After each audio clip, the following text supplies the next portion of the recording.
Et bonjour à tous, ici Corben de Corben.info et je suis heureux de vous retrouver pour une nouvelle vidéo. Alors avant de rentrer dans le vif du sujet, j'aimerais d'abord remercier les Patreons, hein, ceux qui me soutiennent et pour qui je fais ces vidéos et pour qui je m'occupe de mon site aussi, de Corben.info. Ils sont actuellement 237, voilà, 237 à me soutenir, donc bah, merci à vous, hein, merci à tous. Et puis si vous avez la chance de voir cette vidéo bah, librement, c'est aussi grâce à ces 237 personnes. Donc n'hésitez pas à les remercier dans les commentaires, voilà, on est tous dans le même bateau et je suis content, moi, de faire ce contenu pour vous. Donc voilà, tout est un plaisir. Voilà.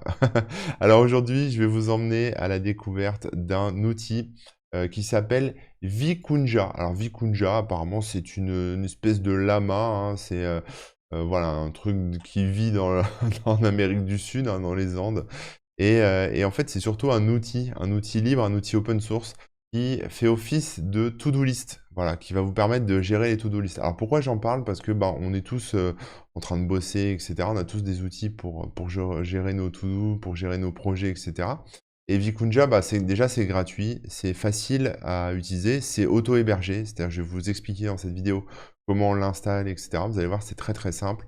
Ça peut se déployer sur un serveur. Vous pouvez dessus créer bah, tous vos utilisateurs et comme ça être en parfaite autonomie. Par exemple, si vous êtes une entreprise ou si vous êtes un particulier et que vous voulez partager des to-do list avec des membres de votre famille ou avec des collègues, bah, c'est parfaitement possible. Alors Vikunja, en fait, voilà, eux, ils expliquent ça comme un notebook, mais bon, c'est plutôt, voilà, c'est une to-do list, hein. C'est un outil qui permet de suivre des tâches et de les marquer comme étant effectué ou pas, de mettre des rappels, de mettre des dates limites, etc. Donc c'est un outil qui permet de s'organiser et qui permet de collaborer, voilà. Et donc c'est un peu comme, vous savez, des outils comme Wunderlist ou ce genre de trucs, hein, ou Todoist et compagnie. Sauf que là, bah, ça va un peu plus loin parce que déjà, c'est comme c'est écrit open source, hein, donc vous pouvez le modifier, vous pouvez faire tout ce que vous voulez. C'est développé en Go et en Vue.js, donc voilà. Ça vous permet donc, comme on le voit ici, de créer des tâches, donc ça c'est très cool. C'est hyper réactif et il y a même une vue en Kanban. Alors pour ceux qui ne savent pas ce que c'est que le Kanban, c'est la vue Trello. Voilà, pour simplifier, hein, la vue Trello, je vous zoome un peu le truc, voilà. C'est ça en fait, c'est de pouvoir faire des espèces de blocs de thématiques et ensuite pouvoir passer les tâches de thème à thème, donc de dire par exemple, voilà, ça c'est à faire, ça c'est en cours de réalisation et ça c'est effectué, etc. Donc voilà, Vikunja est aussi cool parce qu'il permet d'importer les tâches de Todoist, de Trello ou de Microsoft To Do, effectivement, et il a plein de fonctionnalités qu'on va aller voir après, mais notamment la création de labels, pouvoir filtrer, gérer les relations entre les tâches, les priorités, le partage des liens, l'intégration avec votre calendrier, la délégation des tâches à d'autres personnes si jamais vous êtes plusieurs à bosser, et évidemment la mise en place, enfin la possibilité d'envoyer des pièces jointes, d'associer des pièces jointes à vos tâches. Voilà, on a fait un peu le tour un peu de ce que proposait Vikunja. Maintenant, si vous allez sur le site de Vikunja, ici, donc c'est vikunja.io, vous avez Try It, ici le bouton Try It qui vous permet de tester, hein, tout simplement. Donc là, on a la démo, hein. Je vais vous montrer un peu à quoi ça ressemble. Voilà, et donc là, vous voyez, on a une liste de tâches, donc on peut par exemple rajouter ici, je vais essayer de zoomer un peu. Alors, chose importante, le site est responsive. Donc ça veut dire que vous pouvez l'utiliser sur votre mobile. Il y a une application pour Android qui est dispo aussi, hein, mais voilà, l'application responsive est très bien pour ceux qui veulent l'utiliser. Alors au niveau de Vikunja, on va pas aller très loin dans cette démo parce que bah, ça reste une démo avec des données un peu bateau, etc. Et je suis même pas sûr qu'il n'y ait pas d'autres gens qui sont en train de l'utiliser pendant que j'enregistre cette vidéo. Donc on va voir ça, mais voilà, en gros vous avez la liste des tâches ici, vous pouvez les filtrer par liste, hein, simplement pour pouvoir afficher. C'est ici qu'on voit les affichages en Gantt, en tableau ou en Kanban, hein, si vous voulez. Vous voyez, on peut comme ça basculer les tâches et compagnie. On a un calendrier, évidemment, hein, pour suivre un peu ce qui doit être dû. Les namespaces et listes, donc là, c'est les différentes listes de tâches. On a des labels, hein, qui sont en fait des tags, tout simplement, pour taguer vos contenus. La team, pour créer des équipes avec des gens dedans, etc. Et si on va gratouiller un peu dans les settings, on peut par exemple passer le site en français et lui dire de démarrer le lundi, etc. On a un thème dark, voilà, et compagnie. On va sauvegarder. Là, vous voyez, on est en français maintenant. Donc voilà, après, le thème dark n'est pas très joyeux. On va se mettre plutôt en thème système, voilà. Et voilà, bon bref, je pense qu'au niveau des fonctionnalités, voyez un peu tout ce que ça permet de faire, hein, voilà. Maintenant, ce que je vous propose, c'est qu'on l'installe et après on pourra refaire un petit tour ensemble dans les fonctionnalités, parce que comme ça, je pourrais l'utiliser en vrai. Alors pour l'installer, si vous retournez sur le site de Vikunja, donc on va enlever, on va taper ça dans la barre d'URL, donc vikunja.io. Vous allez voir qu'il y a différentes façons de l'utiliser. Alors si on va dans Download, on peut voir ici que bah, ça se compose d'un back-end et d'un front-end, c'est-à-dire d'une partie en back, hein, le serveur quoi en gros, avec les API, etc. et un front qui correspond bah, à ce que vous voyez, etc. On a des applications desktop aussi, qui sont des applis, par exemple si je vais dans Unstable, pour macOS, pour Ubuntu, pour Debian, etc. On a des versions en .exe pour Windows, enfin il y a un peu toutes les versions. J'ai pas encore testé les applications desktop, donc on pourra regarder après si vous voulez. Et il y a des applications Android uniquement, hein, des APK que vous pouvez installer. Il n'y a rien pour iOS, mais par contre, comme c'est totalement responsive, bah, vous pouvez comme ça avoir accès quand même sur votre mobile. Voilà, donc voilà grosso modo un peu le tour. Maintenant, ce qui est intéressant là-dedans, c'est de pouvoir bah, l'utiliser. Alors moi, ce que je vous propose, c'est qu'on l'installe en utilisant Docker, parce que si vous avez vu les vidéos précédentes, bah, on a pas mal exploré un peu Docker, et on a exploré un petit peu Docker Compose, etc. Et donc là, c'est pour vous montrer une fois encore qu'on peut utiliser Docker aussi avec, bah, en installant Vikunja, en profitant comme ça. Sur la documentation d'install, on a ici tout ce qu'il faut. Donc là, vous voyez, ça vous explique comment l'installer de manière classique et on a l'install Docker. Il y a même des packages Debian hein, pour ceux qui veulent. Voilà, vous faites télécharger le package et vous l'installez comme ça pour ceux qui ont un serveur. Sur Docker Compose, donc là, si je vais voir Docker, on va regarder comme ça, hein. En gros, qu'est-ce que ça dit? Ça dit que on peut le lancer comme ça, c'est très facile. Bon, ok, moi, j'ai pas forcément envie de le lancer comme ça parce que ça m'intéresse pas. J'ai envie de faire un Docker Compose parce que c'est plus sympa et comme ça, vous pourrez un peu mieux voir. Mais vous pouvez quand même le lancer directement de cette façon. Il y a quand même un fichier de conf à paramétrer, il y a des petites choses comme ça et il y a des file volumes. C'est pour ça que je préfère partir sur le Docker Compose parce qu'on peut justement, bah, sans faire de mauvais jeu de mots, décomposer l'install et pouvoir regarder un peu tout ça. Voilà. Docker Compose, donc c'est un outil sur lequel je ne vais pas revenir, hein, mais qui permet de créer des instances Docker à partir d'une description comme ça dans un fichier YAML. Donc ce qu'on va faire, c'est qu'on va bah, créer en fait tout simplement l'install du truc. Si je regarde au niveau de la doc, je vais remonter un peu sur le côté là, ici, vous avez au niveau de la documentation quelque chose qui s'appelle le Docker Walkthrough. Walkthrough, c'est pas facile à dire. En fait, c'est un peu le cheminement, c'est le tuto en fait, si vous voulez, pour pouvoir accéder à l'install de Docker. Donc en gros là, ce qu'il me dit, c'est de créer un fichier Docker. On va suivre ça, hein. Donc c'est-à-dire que vous pouvez aller voir cette documentation là directement ou suivre la vidéo que je vais vous faire, mais en gros, je vais suivre ce tuto, hein, c'est pas très compliqué. Donc là, j'ai un terminal, je suis sur mon NAS, sur mon serveur est installé Docker, installer Docker Compose, etc. Donc on va partir du principe que vous avez ce qu'il faut. Donc là, je vais d'abord créer un dossier que je vais appeler Vikunja, voilà, histoire de mettre des choses comme ça dedans.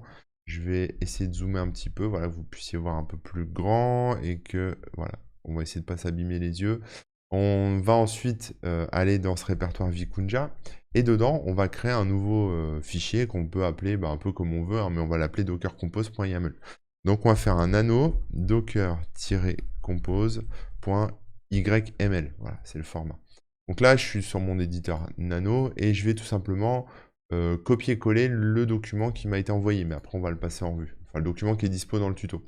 Donc, qu'est-ce que dit ce document? Bah, ça dit tout simplement qu'en fait, on décrit un Docker Compose en version 3. Les services qu'on va créer, ça va être 2 services, je crois, non 3, 4. On a 4 services, ok.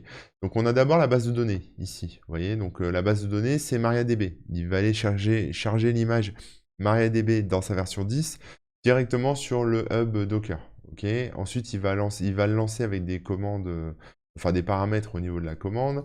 On a ici le mot de passe route, le user, le password et le nom de la base de données. Donc ça, c'est des choses que vous pouvez changer, puisque après, ça va créer un fichier de config au niveau de Vikunja, donc vous pouvez aller modifier ça. Mais en gros, c'est voilà, c'est vos accès à la base de données qui sont décrits là. Bon, moi, je vais laisser tel quel. On a ici les volumes. Alors, ce qu'il faut comprendre au niveau des volumes, c'est qu'on a ici ./db qui en fait est un répertoire qui n'existe pas encore parce que je ne l'ai pas créé sur mon NAS, mais c'est en gros à gauche là, vous avez le répertoire qui sera sur votre serveur et à droite, vous avez vers le répertoire vers lequel ça va pointer. Donc moi, par exemple, ici, je vais vous montrer, je vais sauvegarder mon fichier. Si je fais un petit ls, j'ai que mon Docker Compose, mais j'ai quand même fait un mkdir db pour créer un dossier DB dans lequel va être stocké ma base de données, d'accord?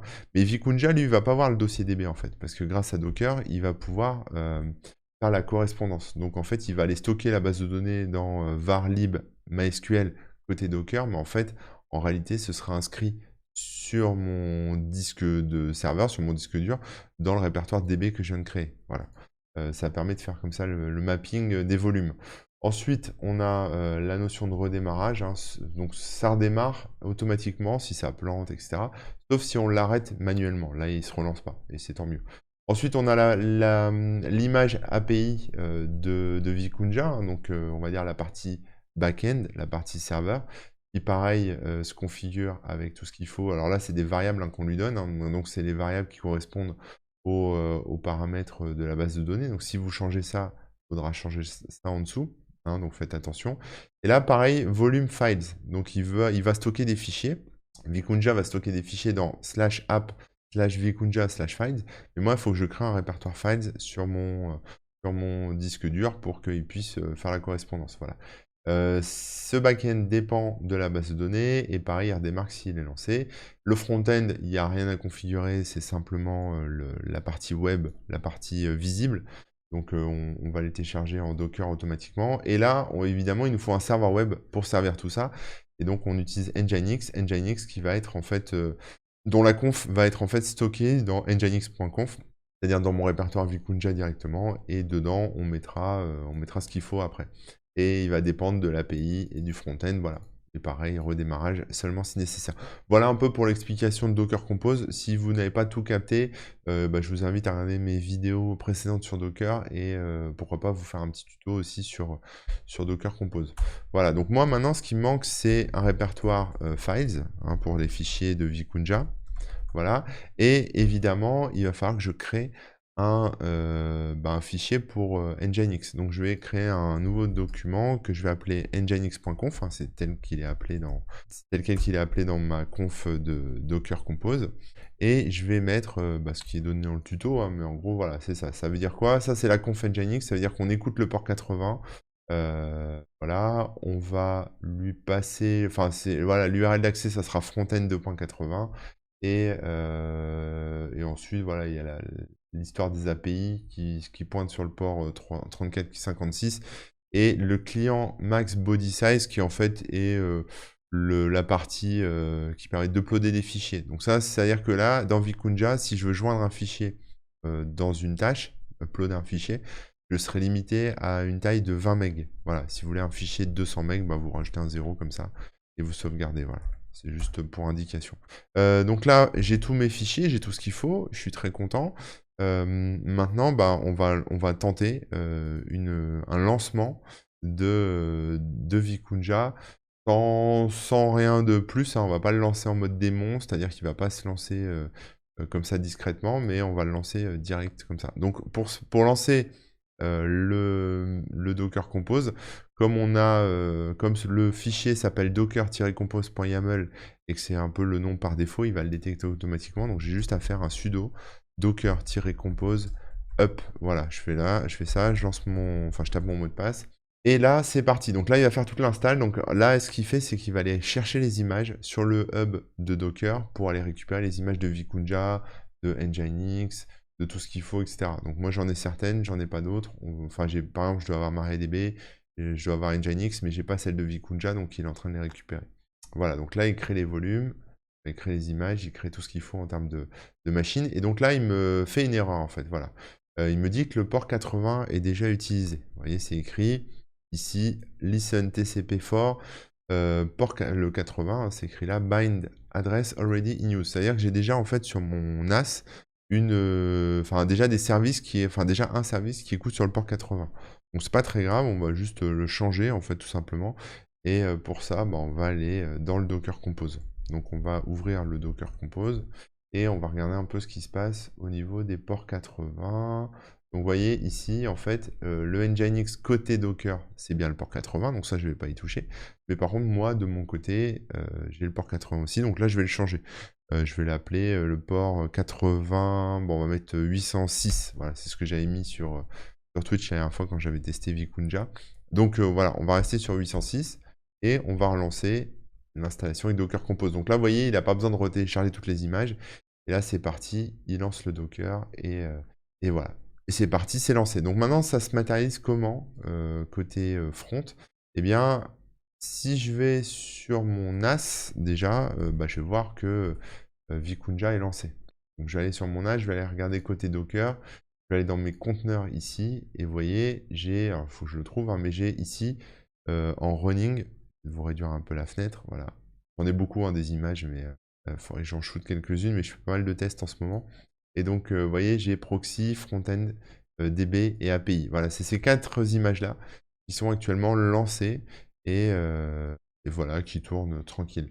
Donc maintenant, moi, ce que j'ai juste à faire, c'est appeler l'IP de mon NAS, 2 points, avec le port 806. Là, j'arrive sur Vikunja. Voilà, ça a marché. Donc là, on voit derrière, bon, il y a les logs, etc. hein, il me sort les IP et compagnie, donc ça, on s'en fiche un peu. Vous n'avez pas besoin de ça. Donc là, voilà, c'est ma première connexion à Vikunja, très bien. Je vais m'inscrire. Je vais mettre un nom d'utilisateur, je vais mettre une adresse de courriel, très bien. Je vais mettre un mot de passe. Je répète mon mot de passe, très bien. Là, je vais créer mon compte. Je vais faire s'inscrire. Voilà, donc là, il me dit salut, c'est cool. Et là, j'ai ma première install de Vikunja. Donc, il a détecté que j'étais en français, parce que mon navigateur doit être en français. Mais dans les paramètres, vous voyez, on peut régler ça avec dimanche, français, vous mettez un peu ce que vous voulez. Voilà, vous pouvez mettre votre nom. À la liste par défaut aussi, mais là, j'en ai pas créé encore. Les avatars, on peut utiliser vos initiales. Donc là, on ne voit pas ici, mais voilà, je peux mettre un gravatar, par exemple. Et si j'enregistre, vous voyez là-haut, j'ai mon gravatar qui s'est affiché. Ou vous pouvez proposer aux gens de uploader un avatar. Mettre à jour le mot de passe, mettre à jour l'adresse électronique et surtout, important, la double authentification, enfin, l'authentification double facteur si vous voulez, hein, pour pouvoir avoir une sécurité en plus. Donc une fois que c'est fait, vous allez pouvoir, bah voilà, vous pouvez aussi migrer les données, CalDAV et compagnie. Donc là, ça c'est pour les paramètres, on va enregistrer. Et maintenant, maintenant on peut utiliser Vikunja de manière tout à fait classique. Hein. Si vous voulez voir un peu à quoi ça ressemble en mode responsive, vous voyez, bah, ça s'adapte à l'écran. Donc si vous êtes sur mobile, vous aurez une vue qui va ressembler un peu à ça, quoi. Et ça marche plutôt bien. Donc maintenant, sur le fonctionnement, bah, on va créer une liste. Par exemple, je peux me créer une liste perso et une liste pro. Donc la couleur, bon, on choisit la couleur de la liste. Je vais mettre du mauve, par exemple, pour le perso. Et puis, je vais me créer une nouvelle liste que je vais appeler pro. Et là, je vais mettre une couleur verte. Voilà, c'est juste pour faire un peu le tour, vous montrer un peu comment on l'utilise. Donc maintenant, en fait, dans la vue d'ensemble, j'ai ma liste pro, ma liste perso. Je peux importer des données, effectivement. Donc là, visiblement, sur le site, il parle d'un import Trello et compagnie. Enfin, pas Trello, mais Todoist, Microsoft To-Do et je sais plus quoi.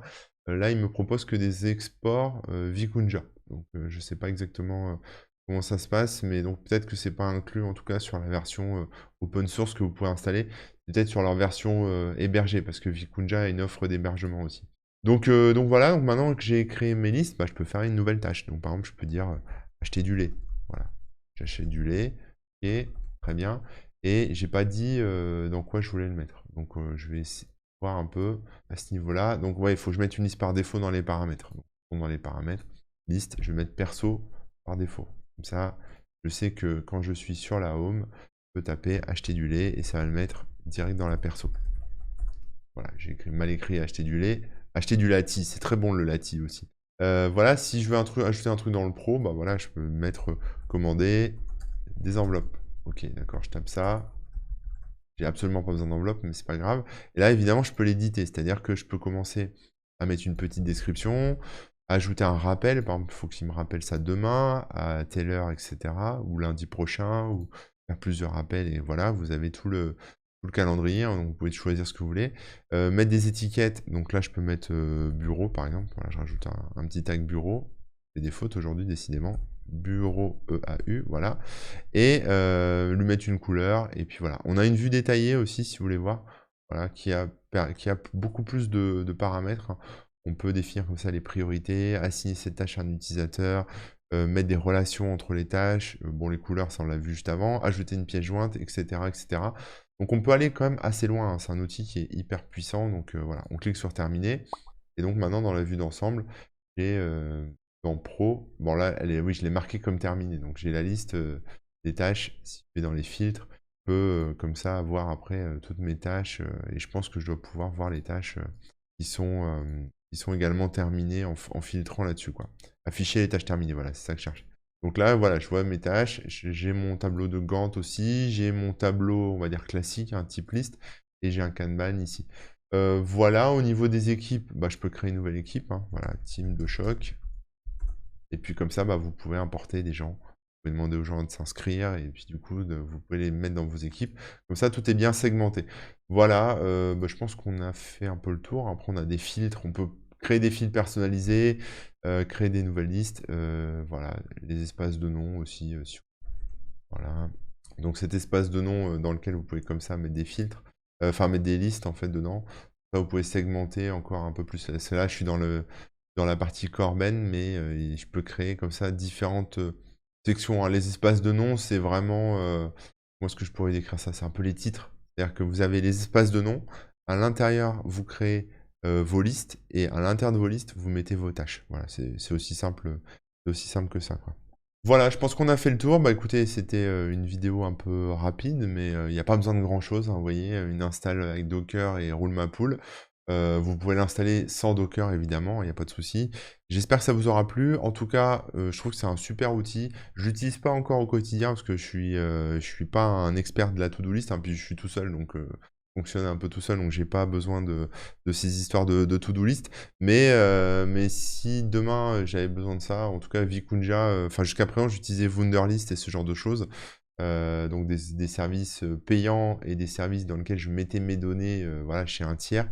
Là, vous hébergez tout vous-même et je pense que je basculerai rapidement là-dessus si demain je me remettais à gérer mes to-do list. Voilà, mais je sais qu'il y a beaucoup d'entre vous qui font de la to-do list dans tous les sens, donc ça peut être pas mal. Et surtout si vous bossez dans des projets en entreprise, etc. Tiens, un petit truc que je vous ai pas montré, c'est que si vous allez hop, ici en bas à droite de Vikunja, voilà ici, vous avez tous les raccourcis. Voilà, donc pour les énerver, des raccourcis clavier, vous pouvez faire pas mal de choses comme ça et avoir de la saisie, on va dire, rapide avec tous les raccourcis, et assigner les tâches et qui vous fera aussi gagner beaucoup de temps. Voilà, voilà. Bon, allez, je vais vous laisser, je ne vais pas vous prendre plus de temps. J'espère que cette vidéo vous aura plu. Et puis, bah, je vous souhaite très bonne semaine. Allez, ciao.